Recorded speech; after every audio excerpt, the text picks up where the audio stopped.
Joining us today on our Celebrity Lockdown Lowdown segment is Bhumi Pednekar. Bhumi, appreciate your joining us on our show. Hi. How have you Hi, been? Sushant. How are you? How's the quarantine going? All well, work as usual. You tell me, how is the lockdown treating you?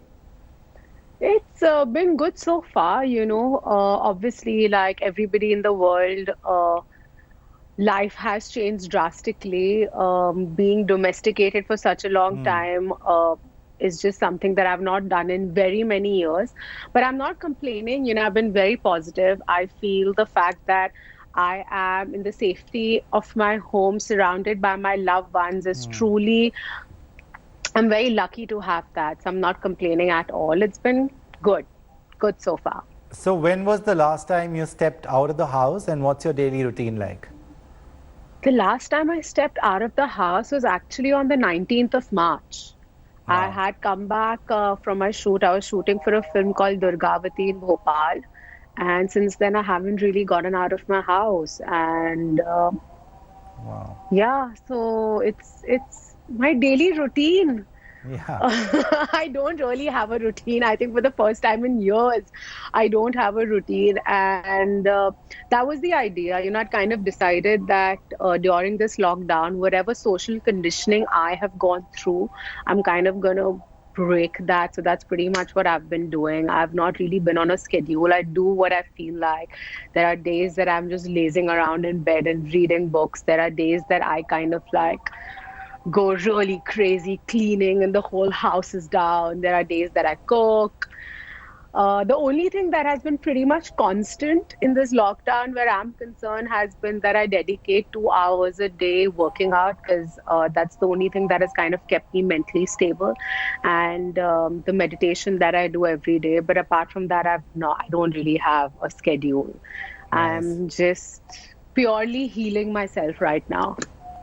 You're making it sound like it's a dream, this quarantine season for you. I think it is what you make of it. I keep saying this time and again, in all my posts, in every kind of communication that I do.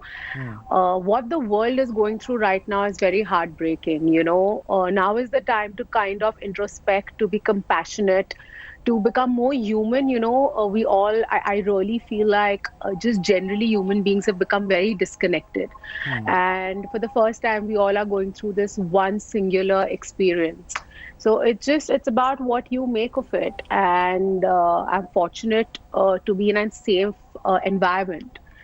So yeah, I'm re-educating myself. I'm kind of touching base with who Bhumi was, the person I was before, my this boom of cinema happened to me, and I love it.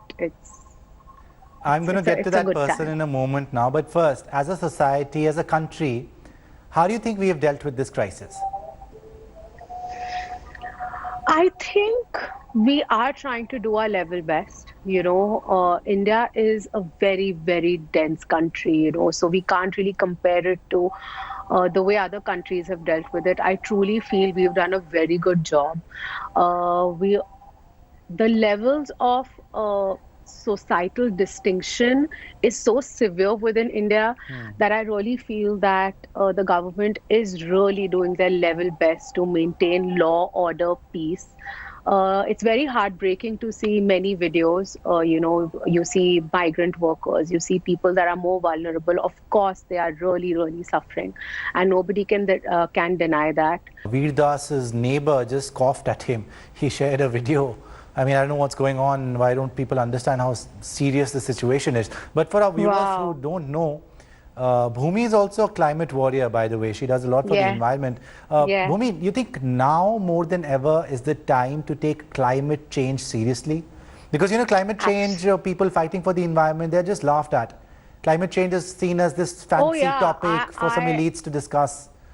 trust me, Sushant, I get this all the time. Every time I put out a climate related post, I get trolled. I find that so weird.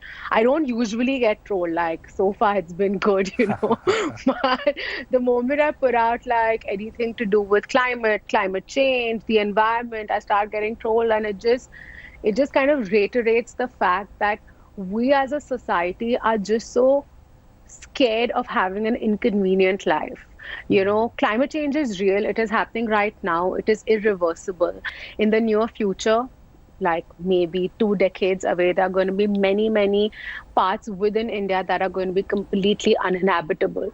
You know, the temperatures are rising, our carbon emissions are increasing. So, you know, people have they have this idea that because of the lockdown, you know, we've kind of saved our planet. We are so wrong.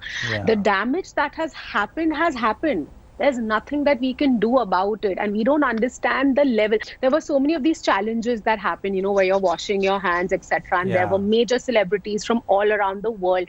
And it would really bother me because I'm like, okay, you're trying to spread awareness, but you've got your tap running for 30 seconds. That is 25, 30 liters right there. Yeah. Like, what are you propagating? Even as educated people, we don't realize that this is our only home, Sushant. See, there's no plan B, right? Yehi hai jo hai, yehi hamara ghar hai.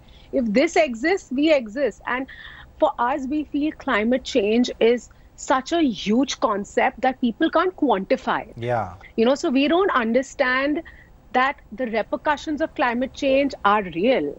And, you know, we just brush it off. I mean, look at the way our cyclones are getting stronger. The frequency is getting more regular, you know, and like, I mean, it scares me. Like, by the end of this century, they say many parts of our planet are not going to be livable because it's going to get so hot. So yeah, I really hope that, you know, World Environment Day is on the 5th of June, that people truly wake up, because it's already too late. If you truly speak about loving your family, if you truly speak about loving your country, this is the way you need to show your love. You need to give your planet love. Think about and I can go on and on about this. Yes. No, very true. Now, Bhumi, you know, let's go back to the old Bhumi Pednekar, as you just said that, you know, I want to get in touch with myself and who I was, who I am right now.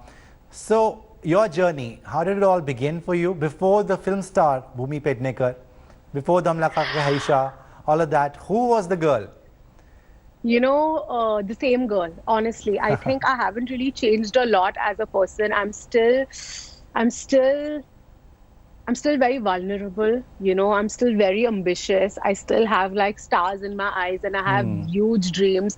And I think that has been my biggest push in life, because I was very young when I kind of decided that, okay, I want to be an actor and I want to be a successful actor. I want to do the work that I want to do, and I want to carve a separate space for myself. I don't want to be a part of the rat race.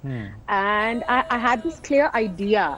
And I feel so fortunate that I had the kind of opportunities that I had. And honestly, it all started with that one job that I got at Yash Raj Films.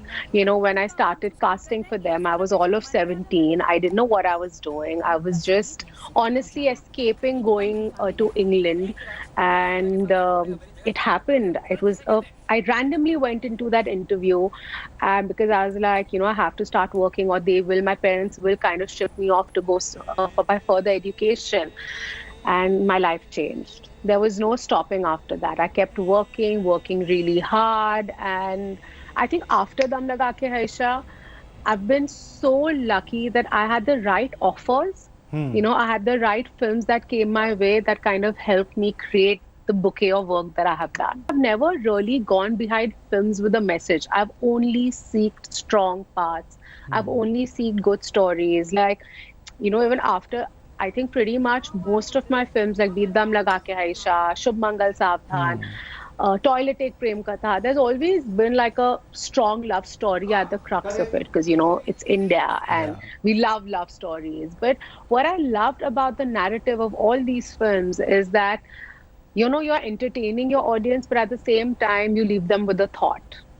You know, so the 2.5, 3 hours or 2.5 hours that they are in the theater watching you, they go back home with you. You know, the idea is to leave behind a legacy. Especially, you know, last year was so potent for me as an actor. It started off with Son Chiriya, it ended with Pati Patni Aur Wo. So I kind of was very excited because I touched upon the whole spectrum. Range, you know, yeah. I played, yeah, absolutely. In Son Chiriya, where I was this weather-beaten, really suppressed girl, you know, from Chambal, who just had bloody guts and courage, you know, to Sand Ki Aankh. I mean, it's such a loved film. Thank God, you know, Sand Ki Aankh happened, or Bala, and then ending it with an Akhiyon Se Goli Mare and Dheeme Dheeme. It was a very creatively satisfying year for me, last year especially. Bala, Shubh Mangal Savdhan, or Toilet Ek Prem Katha, your favorite Bhumi Pednekar film and performance out of the three? Oh. Which one's closest to your heart? I think it would be Toilet Ek Prem Katha. Toilet, huh? Why? For me. Because I learned a lot while filming the movie. You know, it gave me a lot of confidence as an actor. Toilet was kind of a relaunch for me. You know, because I was nothing like what I was in my first film. I was being Bhumi, and the challenge of sharing screen space with somebody like, you know, Akshay sir, and being able to shine gave me a lot of confidence. So it has to be Toilet, and I truly feel like I gave a very mature performance in the film, and I was also surprised. Not taking anything away from Shubh Mangal, Savdhan or Bala, but Toilet is very special for me. This pandemic, with the economy being in the state that it is it a real threat to movies in cinemas? I think right now it's a real threat to everything. You know, there isn't like one aspect of the economy that's going to suffer. Everyone at various levels is going through some kind of a loss. So, you know, let's be very clear. I think the beauty about our industry is that we always get together and we kind of come out of this, because it's a very united business. You know, as a platform, we are very united. So, you know, be it OTT, be it theatrical releases. I mean, obviously, we have to understand that theaters are, I mean, it is a risky place, right? Because, you know, there are so many people coming together. How do you keep the sanitization levels up? But I know that theater owners are working very hard and they're trying to find a solution. So I don't know if OTT releases are the right thing to do. I don't understand the math behind it. But I do feel like I can only give my creative opinion. You know, I do feel that, you know, in India, there was a time where not so good products were given to OTT, especially where films are concerned. I see that bridge, I see that gap being bridged, which is great, you know, even for actors, because today, if I get an opportunity to do something on a platform like Amazon, Netflix, whatever, any OTT platform, I think my approach to it will be a lot different. Both the mediums are very different. They are very different. The way a film is shot is just, it's magical. It's dreamlike. So, you know, my loyalties would always be with... No doubt, that's a very different experience. Girl. So, last three questions. Firstly, who's your favorite content creator? What are you watching right now? You know, because you see Ritesh Deshmukh, Shilpa Shetty, Karan Johar with his twins, Virat Anushka. I love Lockdown. Who's your favorite? David Warner, the Australian cricketer. I am very impressed with all his Bollywood dancing, but for me it has to be Karan. I mean, Lockdown with the Johars is like I wait for him to put out his videos. I think his children are just adorable.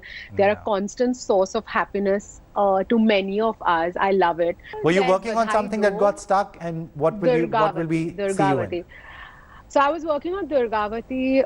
It's a horror thriller, you know. It's the first time that I have the bar of a film completely on my shoulders, and it's pretty much done. So we were very fortunate that, you know, we could kind of wrap up the film, and it's one of a kind. It's something that I've never done before, ever. It's a genre that I've not really tapped into. Akshay sir is one of the producers with Abundancia, and then there's Badhai Do. I'm very excited about Badhai Do because, you know, it's a very it's a winner of a franchise. I think Rajkumar and I, we both were looking for the right script, for both of us, and there couldn't have been a better way for us to unite than Badhai Do. Harshvardhan Kulkarni is directing it. He's directed Hunter before this, and I loved the film.